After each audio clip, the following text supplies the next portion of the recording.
Good morning dear students, welcome back. बेटे हम आज अपना नेक्स्ट लेक्चर करेंगे हाइड्रोजन का।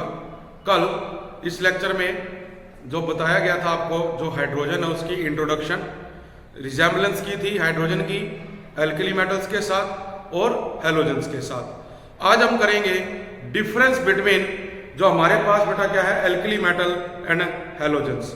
भी जो डिफरेंस है from alkali metal and halogen से, थर्ड पार्ट जो आपका रहेगा आज, थर्ड पार्ट इसके अंदर जो बेटे हम करेंगे वो क्या रहेगा आपका, जो थर्ड पार्ट है वो रहेगा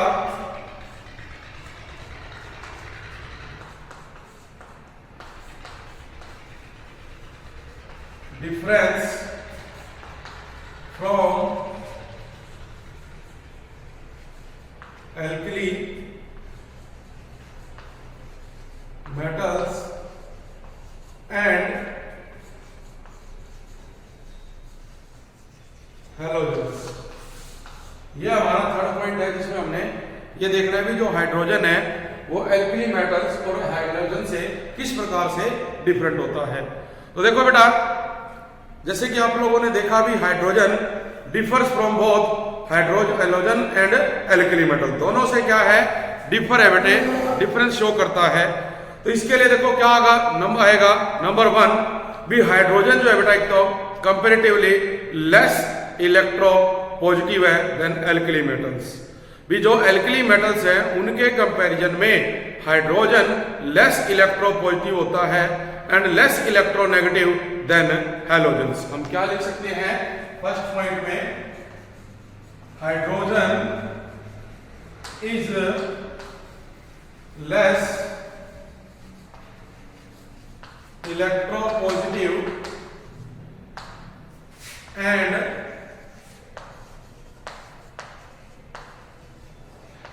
electronegative, less electropositive and electronegative than alkali metals and halogens। Means भी जो हाइड्रोजन है वो एल्कली मेटल से तो क्या है, लेस इलेक्ट्रोपॉजिटिव है, और जो हैलोजेंस है उससे क्या है, लेस इलेक्ट्रोनेगेटिव है। क्योंकि जो हैलोजेंस है वो ज्यादा इलेक्ट्रोनेगेटिव होते हैं। तो ये हमारा क्या है, फर्स्ट डिफरेंस रहेगा।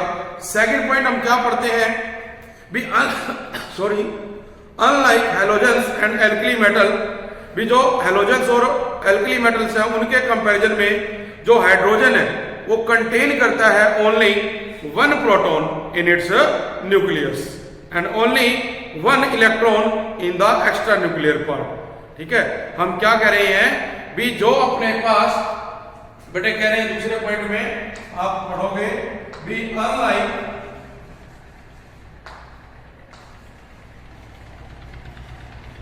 Halogens and alkali metals, unlike halogens and alkali metals, जो हाइड्रोजन है बेटा वो कंटेन करता है only one proton in the nucleus, जबकि one electron in the extra nuclear part. भी जो उसका एक्स्ट्रा न्यूक्लियर पार्ट है उसके अंदर ये एक इलेक्ट्रॉन क्या करेगा, कंटेन करेगा। हम देखते हैं भी अगर डायग्राम बनाया जाए तो ये क्या होता है, न्यूक्लियस, इसमें क्या है, प्रोटॉन, ये इसका एक्स्ट्रा न्यूक्लियर पार्ट है जिसके अंदर एक इलेक्ट्रॉन क्या करता है, रिवॉल्व करता रहता है। थर्ड पॉइंट इसमें आ जाता है नेचर ऑफ ऑक्साइड। तो जो nature of oxides of alkali metals and halogens ये डिफरेंट है फ्रॉम हाइड्रोजन। जैसे कि बेटा पीरियोडिक टेबल में आप लोग पढ़ चुके हैं भी, जब हम लेफ्ट से राइट जाते हैं बेसिक करैक्टर डिक्रीज करता है और एसिडिक करैक्टर इंक्रीज करता है। तो देखिए जो अपने एल्कली मेटल्स हैं वो कहां पे हैं, लेफ्ट हैंड साइड में। तो जब ये ऑक्सीजन के साथ जुड़ेंगे और ऑक्साइड बनाएंगे तो जो ऑक्साइड्स ऑफ एल्कली मेटल्स है वो क्या होंगे, बेसिक होंगे, जबकि जो ऑक्साइड्स ऑफ हैलोजेंस है वो क्या होंगे, एसिडिक होंगे। और थर्ड पॉइंट में जो ऑक्साइड्स ऑफ हाइड्रोजन है उसको बेटा हम क्या कहेंगे, न्यूट्रल। तो एग्जांपल के लिए हम इसमें ले सकते हैं भी जो अपने पास जैसे हैलोजेंस है इसमें लिया Cl2O7 जो क्या है एसिडिक है। और अगर एल्कली मेटल्स के देखे जाएं तो आप देखोगे पोटाशियम ऑक्साइड है, सोडियम ऑक्साइड है, लिथियम ऑक्साइड है, ये इसके एग्जांपल है Li2O, Na2O, K2O, इसी तरह से ये। और जो ऑक्साइड ऑफ हाइड्रोजन है दैट इज वाटर H2O, तो ये ऑक्सीजन के साथ जुड़ता है जो क्या है न्यूट्रल है बेटे। थर्ड पॉइंट जो आ जाता है absence of unshared pair of electron. Fourth point इसमें हम कहेंगे absence of unshared pair of electron, unshared pairs of electron.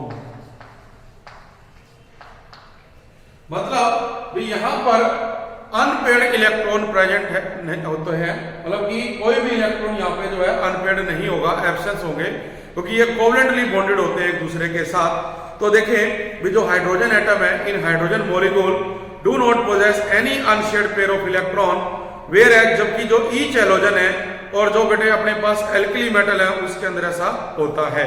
आप देखें भी जो हाइड्रोजन है इसके पास एक होता है और ये इस दूसरे के साथ क्या करता है शेयरिंग, और क्या बनाएगा H2 बना लेता है। लेकिन अगर हम कोई हैलोजन देखें या कोई आप एल्कली मेटल देखोगे जैसे क्लोरीन है, इसके पास आप देखते हो भी 7 है, एक इसके पास अनशेयर्ड इलेक्ट्रॉन है। इसी प्रकार से आप देखोगे दूसरे मॉलिक्यूल की, तो वो क्या करेगा इनके साथ शेयर्ड पेयर ऑफ इलेक्ट्रॉन बनाएंगे। तो जैसे इसमें हो रहा है उसी तरह यहाँ पे जैसे क्लोरीन है अपने पास, इसमें भी कितने थे 7, तो इनके बीच में क्या बन गया ये बॉन्ड बन जाता है। नेक्स्ट है बेटा नेचर ऑफ कंपाउंड, जो अपने पास 5th पॉइंट है नेचर ऑफ कंपाउंड्स। ठीक है, इसमें क्या कहोगे भी जो बेटा कंपाउंड्स ऑफ हाइड्रोजन है विद हैलोजन, जैसे कि मान लीजिए HF है, HCl, HBr, HI are low boiling covalent compound. ये क्या होते हैं लो बॉइलिंग कोवलेंट कंपाउंड्स हैं। जबकि जो एल्कली मेटल्स आप लोग देखते हो जैसे lithium fluoride, sodium chloride, potassium bromide, caesium iodide, इनका जो बॉइलिंग पॉइंट है बेटा वो क्या होता है हाई होता है। तो नेचर ऑफ कंपाउंड में हमने क्या कहा भी इसमें जैसे अपने पास है HF, HCl, HBr, HI low boiling compounds. जबकि अगर हम बात करें where NaCl, potassium bromide, caesium iodide are high boiling compounds. ये क्या होते हैं हाई बॉइलिंग कंपाउंड होते हैं, इनका जो बॉइलिंग पॉइंट है वो क्या होता है बेटा हाई होता है। नेक्स्ट बात कही जाती है size of the ions. Next किसकी बात करेंगे साइज ऑफ आयन की बात की जाएगी। नेक्स्ट पॉइंट जो है अपना that is size of ion.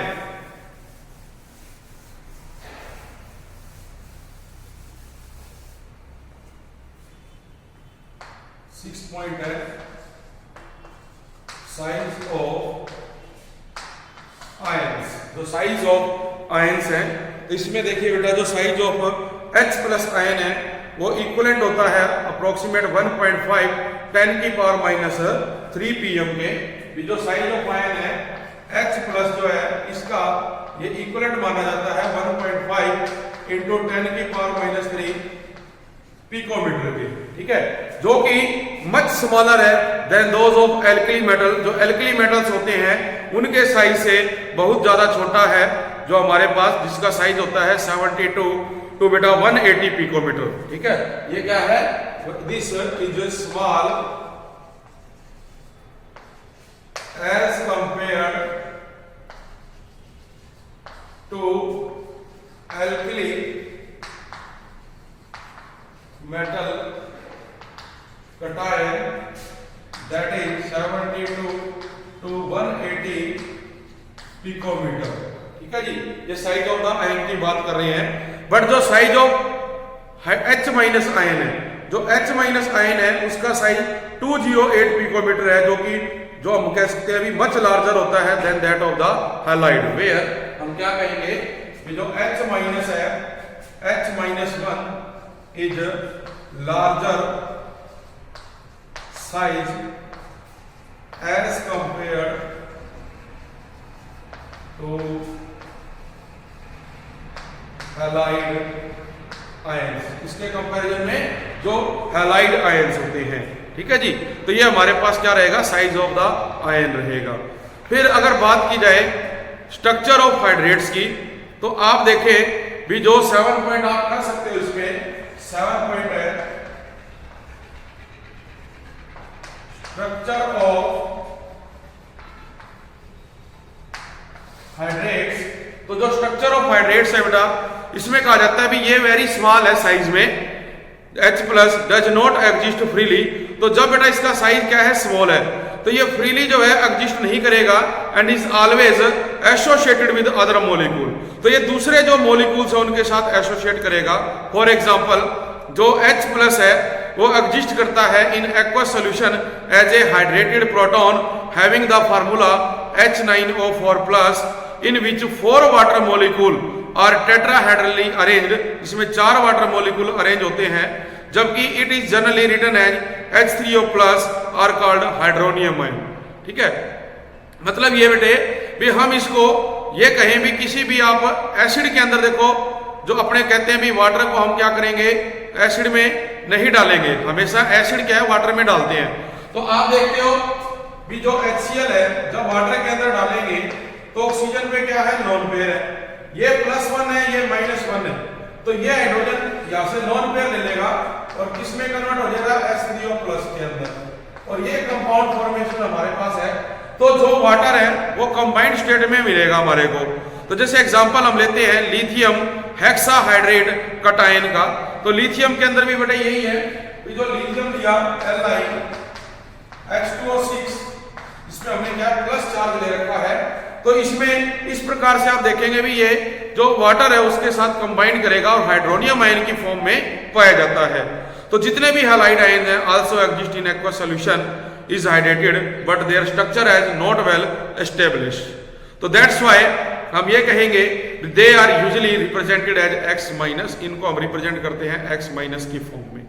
तो कंक्लूजन निकाला गया, यहां से कंक्लूजन बेटा क्या निकाला गया भी जो हाइड्रोजन है ये यूनिक बिहेवियर है, बिकॉज नॉट ओनली इसकी जो रिजेंबलेंस है एल्कली मेटल के साथ तो है ही कुछ प्रॉपर्टीज में, but at the same time ये डिफरेंट भी है from both of them halogen and alkali metals.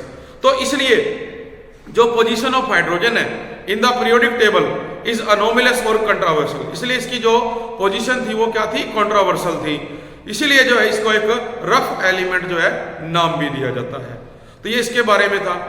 उसके बाद जैसे हमने स्टार्टिंग में देखा भी अकरेंस की बात की जाती है हाइड्रोजन की, तो जो हमारे पास हाइड्रोजन है बेटा वो जो उसकी अकरेंस है हम ये कहते हैं भी आप 3 टाइप्स के जो आइसोटोप्स हैं वो देखते हो भी, एटॉमिक नंबर उनमें सेम रहता है जबकि जो एटॉमिक मास है वो उनका क्या रहता है, डिफरेंट। तो it is the third most abundant element on the surface of the globe, third most abundant element है on the surface of globe. तो इसके बेस पे आप लोग देखते हो अपने पास जैसे कि प्रोटियम, ड्यूटेरियम, ट्रिटियम, ये बेटे अपने पास 3 आइसोटोप्स हैं जो डाई हाइड्रोजन होती है उसके हाइड्रोजन के। तो आप देखोगे भी जो हमारे पास क्या है, number of proton, number of electron और नंबर ऑफ न्यूट्रॉन इसके अंदर होते हैं। तो अगर बात की जाए इसके स्ट्रक्चर की, तो स्ट्रक्चर देखो बेटे कैसे बनेगा,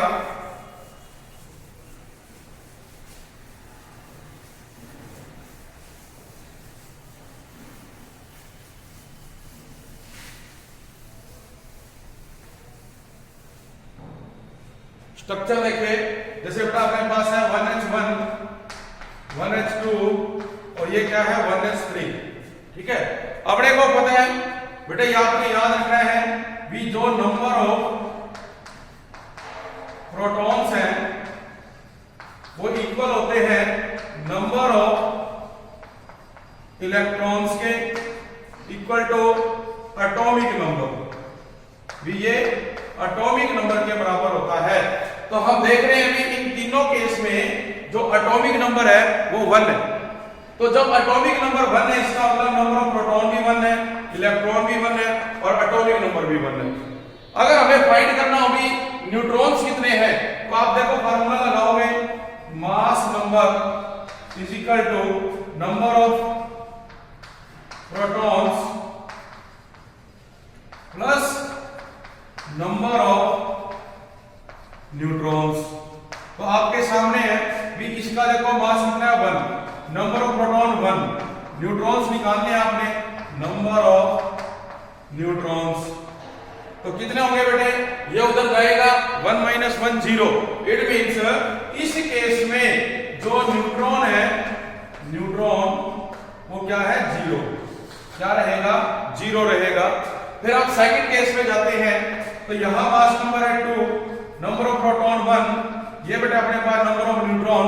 तो आप देखेंगे भी यहां पे अब 2 है तो 2 - 1 1 आ जाएगा। इट मींस इसके अंदर जो न्यूट्रॉन है वो कितना है 1 न्यूट्रॉन। इसी तरह से हम लेते हैं थर्ड, फिर ये आएगा 1 प्लस में नंबर ऑफ न्यूट्रॉन्स, तो 3 - 1 कितना आएगा बेटा 2। तो इसके अंदर आपके पास कितने न्यूट्रॉन्स हैं, 2 न्यूट्रॉन्स प्रेजेंट है। तो आपने देखा भी इस तरह से हमें यह पता लगा। तो अगर स्ट्रक्चर ड्रा किया जाए तो स्ट्रक्चर में देखो आप क्या कहोगे भी जो प्रोटियम है उसका तो देखो न्यूक्लियस में एक प्रोटॉन है और यहां पे क्या कहेंगे हम भी एक इलेक्ट्रॉन इसके अंदर प्रेजेंट है। जब आप बात करोगे किसकी, ड्यूटेरियम,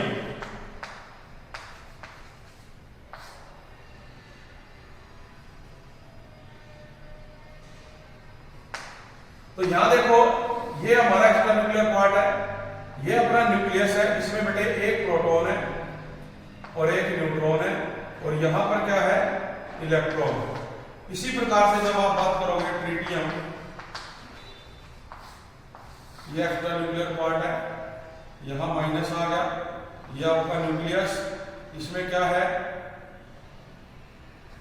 1 प्रोटॉन और 2 न्यूट्रॉन। तो इस तरह से जो स्ट्रक्चर है इसका वो हम ड्रा कर सकते हैं इसके अंदर। तो बेटे समटाइम्स क्या होता है, जो ये सेकंड फॉर्म है वाटर के अंदर, जैसे कि आप लेते हैं H2O, तो इस ड्यूटेरियम को यूज किया जाता है और D2O, और दैट इज हैवी वाटर। जो D2 है ये हैवी वाटर होता है। इसका इस्तेमाल बेटे जो हमारे पास क्या है न्यूक्लियर रिएक्टर्स होते हैं वहां पर इसका किया जाता है। तो इसके बेस पे ये कहा जाता है भी जो हमारे पास एक आइसोटोप इफेक्ट होता है वो इसके सहायता से प्रोड्यूस होता है।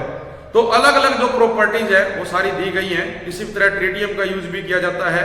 जो ट्रिटियम है ये एक रेडियो एक्टिव जो है ट्रेसर होता है, क्योंकि since it is relatively cheap, ये सस्ता है and easy to work with, और इसके साथ वर्क आसानी से किया जा सकता है, इजी है ये। तो ये हमारे पास कुछ बेसिक पॉइंट्स और दे रखे थे जो अपने पास हाइड्रोजन है उसके बारे में। नेक्स्ट टॉपिक आपका है preparation of di hydrogen. Next है बेटा देखो प्रिपरेशन ऑफ डाई हाइड्रोजन। देखो जो डाई हाइड्रोजन है उसको बेटे अलग अलग मेथड है जो उनकी सहायता से प्रिपेयर किया जा सकता है। तो इंपॉर्टेंट जो सोर्सेज ऑफ डाई हाइड्रोजन है और वाटर, एल्कलीज, और इसके अलावा बेटा क्या है एसिड्स है। तो हम इसको वाटर से बना सकते हैं एसिड के साथ रिएक्ट करवा के। इसी तरह से दूसरे हमारे पास इलेक्ट्रोलिसिस हो सकती है, अलग अलग मेथड है। तो इसके बेस पे जैसे हम लेते हैं मेथड 1। मेथड 1 में क्या है, मेथड 1 में बेटा हम करेंगे भी it is usually prepare by the reaction of graduated zinc with dilute acid. मतलब अगर बात की जाए भी laboratory preparation of hydrogen gas, preparation of di hydrogen में हम बात कर रहे हैं लेबोरेटरी प्रिपरेशन। तो जो लेबोरेटरी प्रिपरेशन है इसमें कैसे होता है बेटा, जो हमारे पास जिंक के ग्रैनुअल्स होते हैं, ग्रैनुअल्स, जिंक ग्रैनुअल्स, इनको हम ऐड करेंगे किसके अंदर, HCl के अंदर। और जब आप इसको HCl में ऐड करेंगे तो जो HCl अपने पास है वो कैसा रहेगा, डाइल्यूट। तो आप देखेंगे जो जिंक है वो हाइड्रोजन से मोर रिएक्टिव होती है, तो इसको यहां से डिस्प्लेस करेगी और ये जिंक डाइक्लोराइड बना देगी, जबकि जो H2 गैस है वो बेटा क्या होगी, बाहर आएगी। ठीक है, इसमें क्या होगा कि जिंक को हम HCl में डालेंगे, तो इसके लिए देखो बैलेंस किया, अपने पास क्या बना, जिंक क्लोराइड प्लस में हाइड्रोजन गैस। इसी प्रकार से हम क्या लेते हैं, कोई मेथड दूसरा ले सकते हैं भी, अगर हम इस जिंक को बेस के अंदर डालें, ठीक है, बेस में मतलब कि जो हमारे पास बेस है, जैसे मान लो सोडियम हाइड्रोक्साइड है, अगर उसके अंदर डाला जाए तो ये क्या करेगा बेटा, वहां से जो सोडियम है उसको देखो, जो हाइड्रोजन है उसको डिस्प्लेस करेगा। कैसे भी, ये तो फर्स्ट मेथड है। जैसे सेकंड है अपने पास, हम कह रहे हैं जिंक सॉलिड प्लस आपने डाला NaOH के अंदर, हमने 2 ले लिए जो सोडियम हाइड्रोक्साइड है मॉलिक्यूल्स, तो आप देखोगे भी सोडियम को देखो जिंक से मोर रिएक्टिव होता है, इसको ये डिस्प्लेस नहीं कर पाएगा, लेकिन जो जिंक है यहां से इस हाइड्रोजन को डिस्प्लेस कर देगा, तो ये बनेगा Na2OZN प्लस H2, ये क्या बनेगी, हाइड्रोजन गैस बनेगी। तो अपने पास जो कंपाउंड बना वो ये कंपाउंड बनेगा बेटा आपका भी Na2ZN। अब देखो ऑक्सीजन कितनी है बेटा, यहाँ पे 2 है, तो हम इसको ऐसे लिखें Na2ZnO2, तो ये क्या बनेगा, सोडियम जिंकेट, आप इसको जो है नाम दे देते हैं, क्या नाम बनेगा इसका, sodium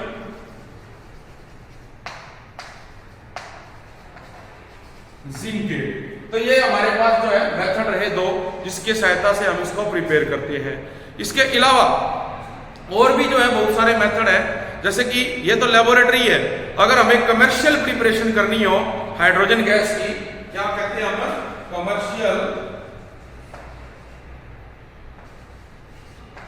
commercial preparation of dihydrogen gas. तो जो कमर्शियल प्रिपरेशन है उसके लिए हमें अलग मेथड यूज करने पड़ेंगे। तो जैसे हमारे पास है एक मेथड हाइड्रोकार्बन स्टीम प्रोसेस, कौन सा लेंगे हम, एक स्टीम प्रोसेस इसके अंदर जैसे यूज कर सकते हैं। तो इसके लिए देखो आप क्या करेंगे, अगर हम वाटर से बनाना चाहें, देखो इसमें क्या कह रहे हैं हम, जो कमर्शियल है इसमें पॉइंट क्या रहेगा, फ्रॉम वाटर से हम प्रिपरेशन कर रहे हैं। तो वाटर भी देखो कोल्ड वाटर होता है बेटा, और हम क्या लेंगे, हॉट वाटर। कोल्ड वाटर में आप सोडियम को वाटर के साथ रिएक्ट करोगे, सोडियम हाइड्रोक्साइड हाइड्रोजन गैस बाहर आ जाएगी। क्या करेंगे हम, इस सोडियम को वाटर के साथ रिएक्ट करवाओगे, 2 सोडियम एटम को वाटर के साथ, ये क्या बनाएगा, एक तो बना देगा NaOH। ठीक है, क्या हो जाएगा, हम इसको ले लें 2 NaOH प्लस ये क्या है, हाइड्रोजन गैस, देखो ये बाहर आ गई इसके अंदर। और इसी तरह से अगर हम क्या करते हैं, बॉइलिंग वाटर के साथ करते हैं, तो जो बॉइलिंग वाटर है, ये तो क्या थी हमारी कोल्ड वाटर के साथ, कोल्ड वाटर। अगर हम क्या लेते हैं, बॉइलिंग वाटर, इसके साथ क्या होगा भी, आप जिंक ले रहे हो, जिंक को किस में ऐड कर रहे हो, वाटर में ऐड कर रहे हो, हीट कर रहे हो, क्या बनाएगा, zinc oxide, zinc plus water, इसको क्या करेंगे, हीट, ये बनाएगा जिंक ऑक्साइड, जबकि जो हाइड्रोजन गैस है वो बेटा क्या होगी, अलग से प्रिपेयर हो जाएगी। इसी तरह से अगर स्टीम की बात की जाए, तो आयरन मेटल है, वाटर के साथ रिएक्ट करवाओगे तो क्या बनाएगा, मैग्नेटिक ऑक्साइड बना देगा, जबकि हाइड्रोजन जो है गैस वहां से रिलीज हो जाएगी। तो ये फ्रॉम वाटर है, जिसकी सहायता से आप लोग ये प्रिपेयर करते हो। इसी के अंदर एक और मेथड आ जाता है बाय इलेक्ट्रोलाइसिस प्रोसेस। ये तो क्या था, by action of active metals on water. भी जो मेटल है, एक्टिव मेटल है, सोडियम मोर रिएक्टिव है, जिंक मोर रिएक्टिव है, इनको हमने वाटर के साथ रिएक्ट करवाया। इसी प्रकार से हम ये कहते हैं भी अगर हम इलेक्ट्रोलाइसिस करते हैं किसकी, वाटर की, तो जब आप वाटर की इलेक्ट्रोलाइसिस करोगे तो भी क्या होगा, जैसे फ्रॉम वाटर था, अगर हम ये कहेंगे सेकंड में बाय इलेक्ट्रोलाइसिस ऑफ वाटर, तो यहां पे भी आपको पता है कि H2O है, इसकी जब क्या इलेक्ट्रोलाइसिस होगी, इलेक्ट्रोलाइसिस, तो ये क्या देगा, 2H2 गैस प्लस में O2 गैस, देखो ये अपने को यहाँ से गैस मिल जाएगी जब हम क्या करेंगे, इलेक्ट्रोलाइसिस करेंगे। ठीक है, तो ये मेथड इसके अंदर हमने करने हैं। जो फर्स्ट मेथड आपका है कमर्शियल प्रिपरेशन जो आ जाएगी बेटे, उसके अंदर हम इसको यूज कर सकते हैं। ठीक है, जो जस्ट हमारे पास मेथड था। इसके अलावा एल्कलीज जो होते हैं उनकी सहायता से भी बना सकते हो भी। अगर हम अब ये ना लें सोडियम, ये हम क्या कर रहे हैं, जैसे कि हम बेस के अंदर मैंने रिएक्शन स्टार्टिंग में बताई, ये आप देख रहे हो ये तो एसिड के साथ थी और ये किसके साथ है, बेस के साथ है। तो ये रिएक्शन यहाँ पे है। जबकि हम क्या बात कर रहे हैं, कमर्शियल प्रिपरेशन। लार्ज अमाउंट में अगर चाहिए तो इलेक्ट्रोलिसिस आप यूज कर सकते हो, फ्रॉम वाटर से यूज कर सकते हो। तो कमर्शियल में एक जो मेथड बेटे आता है वो है हाइड्रोकार्बन स्टीम प्रोसेस, जो हम करते हैं। नेक्स्ट जो मेथड अपना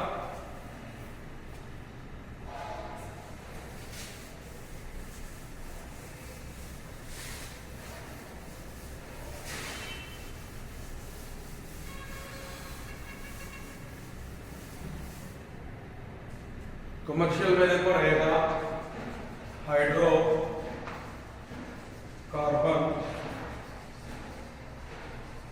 स्टीम प्रोसेस। तो जो हाइड्रोकार्बन स्टीम प्रोसेस है बेटा, इसमें आप क्या करेंगे भी, जो अपने पास डाई हाइड्रोजन है वो प्रिपेयर की जाएगी by the action of steam on hydrocarbons. Hydrocarbons के ऊपर हम अटैक करेंगे। जैसे आपको पता है भी मीथेन गैस है, ठीक है, उसको हम वाटर के साथ रिएक्ट करवाएं तो अपने को क्या मिलेगी, हाइड्रोजन। लेकिन उससे पहले अगर हम एक जनरल रिएक्शन लिखें, जनरल रिएक्शन क्या है बेटा, CnH2n+2। ये हमें पता है भी अल्केन का फार्मूला है जो क्या है, हाइड्रोकार्बन है। और इसको बेटे हम क्या कर रहे हैं, जो N वाटर मॉलिक्यूल है उसके साथ रिएक्ट करवा रहे हैं। तो आप देखेंगे भी जब इसको आप हीट करोगे 1270 केल्विन टेंपरेचर पे, तो ये क्या देगा अपने को, ये बेटे देगा कार्बन मोनोऑक्साइड प्लस जो हमारे पास क्या है, hydrogen. N molecules of carbon monoxide plus में 2N+1H2 जो हाइड्रोजन गैस है वो इसके अंदर आप लोगों को मिलेगी। तो जैसे सिंपल एग्जांपल अपने पास है, मैं यहां पे रखूं इसके अंदर 1, तो ये बनेगा CH4 प्लस में बेटा वाटर 1270 केल्विन टेंपरेचर। यहाँ पे आपको क्या मिलेगा, कार्बन मोनोऑक्साइड प्लस आप देखोगे अपने पास क्या 1, तो 3 क्या होगा इसके अंदर, हाइड्रोजन ले ले। तो आप देख रहे हो कि 4 और 2 6 हाइड्रोजन है, 3 2 6 होगी, एक ऑक्सीजन है, कार्बन मोनोऑक्साइड बन गया यहाँ पे। तो CO प्लस H2 ये मोनोऑक्साइड बनेगी बेटे। तो जो कार्बन मोनोऑक्साइड है ये भी हमें पता है गैस होती है और ये भी आपको पता है गैस है। और अगर इकट्ठा इसको लिया जाए तो इसको बेटे कहा जाता है वाटर गैस। नाम क्या दिया जाएगा इसको, वाटर गैस का नाम दिया जाता है। इसी तरह से अब इसके अंदर आप N की वैल्यूज पुट करते जाओ, फिर आप देखो मीथेन है, इथेन है, प्रोपेन, ब्यूटेन, इनसे गैसेस निकलेंगी। तो जो कार्बन मोनोऑक्साइड गैस है is oxidise to carbon dioxide. यहां से देखो जो ये कार्बन मोनोऑक्साइड मिल रही है इसको बेटा हम ऑक्सीडाइज कर देंगे बाय पासिंग द गैसेज। ठीक है, किसके अंदर, कार्बन डाइऑक्साइड में, by passing the gases and steam over an iron oxide और कोबाल्ट ऑक्साइड कैटालिस्ट। तो अब देखो हम इस कार्बन मोनोऑक्साइड को अगर वाटर डाल के दोबारा जो है Fe2O3 या कोबाल्ट ऑक्साइड की प्रेजेंस में रिएक्ट करेंगे 673 केल्विन पे, तो फिर से ये अपने को क्या देगा, रिएक्शन देगा। तो क्या रिएक्शन आएगी, अगेन जो कार्बन मोनोऑक्साइड है प्लस हम क्या कर रहे हैं इसके अंदर वाटर, इसकी प्रेजेंस में Fe2O3 और CO cobalt oxide 673 kelvin temperature पे। तो ये फर्दर बेटा आपको क्या देगा, कार्बन डाइऑक्साइड जो कि गैस है, और एक क्या देगा, हाइड्रोजन, ये भी क्या है, गैस है। तो देखो अगेन हमें क्या हुआ, जो हाइड्रोजन गैस है वो मिल गई इसके अंदर। तो इस तरह से हम जो है जो कमर्शियल मेथड है उसके अंदर जो फर्स्ट मेथड हम कर रहे थे हाइड्रोकार्बन स्टीम प्रोसेस, उसके इस्तेमाल से डाई हाइड्रोजन गैस जो है उसको प्रिपेयर करते हैं। इसी तरह से एक हमारे पास बेटे जो आ जाता है मेथड वो है बोस प्रोसेस। सेकंड जो आपका रहेगा, हम अगर बात करें सेकंड मेथड की बाय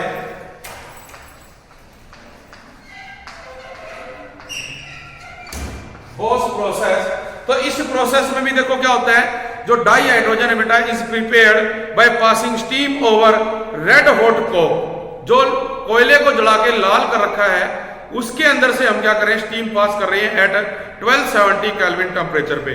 तो वहां पर भी देखो क्या होगा, इन दिस केस जो first a mixture of carbon monoxide and di hydrogen is formed, जैसे कि पहले उसमें हुआ बेटा। फिर हम क्या करेंगे, उसको मिक्स करेंगे दोबारा, ठीक है, in 1:1 and the mixture of carbon monoxide with hydrogen irrespective of their composition are called synthesis gas और वाटर गैस। जैसे कि अभी मैंने बता दिया तुम्हें पहले ही, ये क्या कहलाती है, वाटर गैस। जो मैं यहाँ पहले कह रहा था, इसको यहाँ पर बाय बोस प्रोसेस के अंदर जो है मिक्सचर का नाम दे रखा है किसका, वाटर गैस का या सिंथेसिस गैस का। तो इसके अंदर भी रिएक्शन क्या होगी, हम कार्बन को करेंगे रिएक्ट। तो यहाँ तो अगर हम ना लिखें इसको तो बेटर रहेगा, अगर यहाँ ना लें इसको आप, और इसको बेटा देखो यहाँ लेते हो कार्बन सॉलिड प्लस में वाटर, और इसको आप दोगे 1270 kelvin temperature, carbon monoxide plus में हाइड्रोजन अपने को जो मिलेगी। तो इसको कहते हैं जो मिक्सचर है वो 1:1 है, कहा जाता है सिंथेसिस गैस और वाटर गैस, ये इसको नाम दिया गया है बाय बोस प्रोसेस। तो इसमें आप देखेंगे भी जो ये process of producing synthesis gas from Coke, जो रेड हॉट कोक है, जो ये कार्बन ले रहे हैं हम, ये क्या रेड हॉट कोक होगा, इसके अंदर से हम स्टीम पास करेंगे 1270 पे, तो वो सिंथेसिस गैस में कन्वर्ट हो जाएगा। तो it is difficult to obtain hydrogen gas from water gas और सिंथेसिस गैस सिंस, क्योंकि जो कार्बन मोनोऑक्साइड है ये बेटा डिफिकल्ट है टू रिमूव, देयरफॉर जो remove carbon monoxide and increase the production of dihydrogen, और जो हम रिमूव कर रहे हैं कार्बन मोनोऑक्साइड को, और जो बेटा आप क्या है प्रोडक्शन करना चाहते हो डाई हाइड्रोजन की फ्रॉम सिंथेसिस गैस, हम उसको क्या करेंगे फर्दर वाटर डाल के ऑक्सीडाइज करेंगे। मीन्स आप क्या करोगे, जो कार्बन मोनोऑक्साइड प्लस हाइड्रोजन है दोबारा उसमें हम क्या करेंगे, स्टीम पास करेंगे वाटर 673 केल्विन टेम्परेचर पे। तो बेटा ये कार्बन डाइऑक्साइड और हाइड्रोजन गैस में कन्वर्ट होगा। जैसे हमने यहाँ पर भी यही किया था, अगेन कार्बन मोनोऑक्साइड को वाटर से रिएक्ट करवाया। सेम वे में हम कह रहे हैं कि ये जो कार्बन मोनोऑक्साइड है इसको जो है रिमूव करना डिफिकल्ट है, तो इसलिए जब ये डिफिकल्ट था तो इसके अंदर दोबारा क्या किया गया, जो स्टीम है वो पास करवाई गई। तो ये किसमें कन्वर्ट हो गया बेटे, जो इसका टेम्परेचर लिया तो टेम्परेचर था 673 केल्विन, और जो कैटलिस्ट का इस्तेमाल किया गया FeCrO4, ये कन्वर्ट हो गया carbon dioxide gas plus H2 gas के अंदर, और इस कार्बन डाइऑक्साइड को गैस को रिमूव करना इजी है, तो ये आसानी से क्या होगा यहाँ से रिमूव हो जाएगी। तो this chemical reaction in which carbon monoxide of the synthesis gas react with steam form carbon dioxide and more dihydrogen is called water gas reaction। तो जो ये हमारे पास क्या था, सिंथेसिस गैस थी, इसको हमने कन्वर्ट कर दिया किसके अंदर, वाटर गैस के अंदर बेटे। तो ये चीज इसके अंदर अपने पास क्या है आएगी, जो कि आपका रहेगा सेकंड मेथड। तो आज बेटा हम करेंगे इतना ही, बाकी करेंगे नेक्स्ट लेक्चर में। आज के लिए इतना ही, थैंक यू वेरी मच।